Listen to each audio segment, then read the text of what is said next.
Chandrababu Naidu plan ఆంధ్రప్రదేశ్లో work out అవుతుందా అంటే అది రాబోయే 2 రోజుల్లో తెలిసిపోతుంది, ఇవాళ రేపట్లో అన్నటువంటిది జ్యోతి రాసింది కాబట్టి మేబీ అవ్వాలి.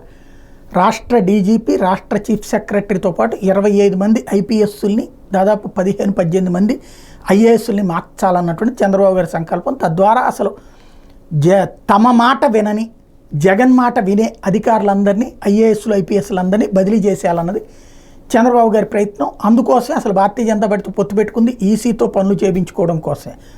అందులో భాగంగా అటు కేంద్ర ఎన్నికల కమిషన్ కంప్లైంట్స్ ఇప్పించారు పురంధేశ్వరి చేత, అట్లాగే తమ పార్టీ తరఫున బీజేపీతో అందరితో కలిపి ఇచ్చొచ్చారు.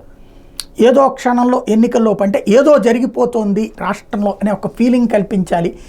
గతంలో డీజీపీ, చీఫ్ సెక్రటరీ ఇద్దరి బదిలీ అన్నటువంటిది తెలుగుదేశానికి పెద్ద స్ట్రోక్ అయింది కాబట్టి అట్లాంటి స్ట్రోక్ జగన్కి పెంచాలి అన్నటువంటిది చేస్తున్న ప్రయత్నం. ఇప్పుడు వీళ్ళందరూ అటు చీఫ్ సెక్రటరీ, డీజీపీ, అట్లాగే ఇతర అధికార యంత్రాంగాన్ని అంతా కూడా బదిలీ చేయాలని కోరినటువంటి దాని మీద మేము ఆల్రెడీ వాళ్ళకి నోటీసులు ఇచ్చి వివరణ తీసుకున్నాం.